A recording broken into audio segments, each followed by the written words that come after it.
বিজেপির রাজ্য সভাপতির পাইলট গাড়ি দুর্ঘটনার কবলে অল্পের জন্য প্রাণী রক্ষা সুকান্ত মজুমদারের। জানা যায়, রবিবার বিকেলে নদিয়ার শান্তিপুর গোবিন্দপুর রাজ্য সড়কের ওপর দিয়ে ধুবুলিয়ায় একটি দলীয় কর্মসূচিতে যাচ্ছিলেন সুকান্ত মজুমদার। পথে একটি বাস তাকে ওভারটেক করতে গিয়ে হঠাৎ চেপে দেয়। তার ফলে কনভয়ের মধ্যে থাকা সুকান্ত মজুমদারের গাড়ির সামনের অংশ ব্যাপক ক্ষতিগ্রস্ত হয়, পাশাপাশি তারও কিছুটা আঘাত লাগে। অন্যদিকে ড্রাইভারকে অসুস্থ অবস্থায় চিকিৎসা করাতে নিয়ে যাওয়া হয় হাসপাতালে। তবে ক্ষতিগ্রস্ত গাড়িটি সেখানেই পড়ে থাকে মেরামতির জন্য। দলের জরুরি সভা থাকার কারণে সুকান্ত মজুমদার জখম অবস্থাতেই রওনা দেন ধুবুলিয়ার উদ্দেশ্যে। অন্যদিকে ঘটনাস্থলে এসে পৌঁছান রানাঘাট জেলা পুলিশ সহ শান্তিপুর থানার পুলিশ প্রশাসনের আধিকারিক। যদিও তার আগেই বিজেপি কর্মী সমর্থক এবং স্থানীয় নেতৃত্ব পৌঁছান সেখানে এবং তাদের তৎপরতাতেই দুর্ঘটনাস্থলে থাকা গাড়ি এবং সুকান্ত মজুমদারকে সভাস্থলে পৌঁছানোর ব্যবস্থা করেন তারা। যদিও গোটা ঘটনার তদন্ত শুরু করেছে পুলিশ। অন্যদিকে এই পথ দুর্ঘটনার কারণে এলাকায় সাময়িক চাঞ্চল্য ছড়ায় এবং এইভাবে অ্যাক্সিডেন্টটা ঘটানো। এখানে কি পুলিশ ডিউটিতে ছিল? পুলিশ ছিল না, এখানে রাস্তার মধ্যে একটা ব্যারিকেড তৈরি করা ছিল প্লাস্টিকের ইয়ে দিয়ে। কজনের লেগেছে মোট? আমাদের প্রায় ৩-৪ জন আহত। আপনার কোন জায়গায়? আমি বেঁচে গেছি, ভাগ্য ভালো। আচ্ছা, এটা কি মনে করছেন, কি করা উচিত? তদন্ত হওয়া উচিত। বারবার এই ধরনের ঘটনা ঘটছে কেন আমার সাথে, সেটা তদন্ত হওয়া উচিত। আমি শুনলাম যে আমাদের রাজ্য সভাপতি সুকান্ত মজুমদার কলকাতা থেকে যাচ্ছিল ধুবুলিয়া একটা মিটিংয়ের জন্য। আমাদের যে বাইপাসে ব্রিজ থেকে নেমে নিচে যখন এসছে তখন একটা বাস সামনে থেকে এসেছিল।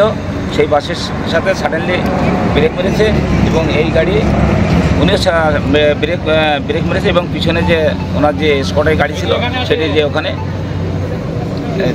ধাক্কা মেরেছে, যার জন্যে ওনারা সামান্য একটু লেগেছে, গাড়ির সামনে ক্ষতি হয়েছে। ড্রাইভারেরও লেগেছে? ড্রাইভারের সামান্য একটু লেগেছে। আর ইয়েতে গাড়িটা বাসটা কি ধরা গেছে? না, বাসটা ধরা যায়নি, বাসটা তো শুনলাম যে নাকি বেরিয়ে গেছে। আচ্ছা, তো কি নাম আপনার? হ্যাঁ, হঠাৎ দেখলাম যে বিকট আওয়াজ, যে প্রথমে একটা বাস চলে গেল। ঠিক আছে, বাসটা চলে যাওয়ার পরে মানে বাসটাকে সাইড দিতে গিয়ে গাড়িটা ওখানে দাঁড়িয়ে পড়লো। দাঁড়িয়ে পড়ার পরে সুকান্ত মজুমদার নাকি, উনি বিজেপির সভাপতি, যাই হোক, ওনার গাড়িটা দাঁড়ালো আর পিছনে এই গাড়িটা গিয়ে ওনার গাড়িতে মারলো। আচ্ছা, এর মধ্যে কি হলো, গার্ডের কিছুটা লেগেছে, ওনার যে গার্ড, আর ড্রাইভারের একটু সামান্য লেগেছে। আর উনি একটু সামান্য যেভাবে লেগেছে সে জায়গায় তো ওনার তো একটু ইয়েলো হবে।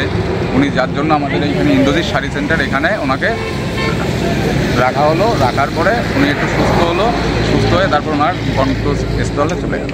আচ্ছা, তাহলে কোনো বাস এসেছিল সেই সময়?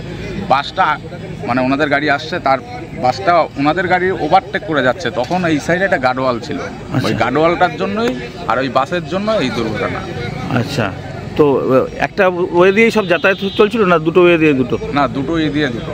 আচ্ছা, তো ওনার তো কনভয় ছিল, আরও সাথে গাড়ি ছিল মোটামুটি কটা? 3টে গাড়ি ছিল। হ্যাঁ, ওনারটা নিয়ে 3টে গাড়ি ছিল। আচ্ছা, ওনার সামনের গাড়িটা ওটাও ব্রেক করেছে, ওনারটাও ব্রেক করেছে, আর এইটা পিছনে এসে মেরেছে। উনি ছিলেন কোন গাড়িতে? উনি মিডিলেরটায়, মাঝের গাড়িতে।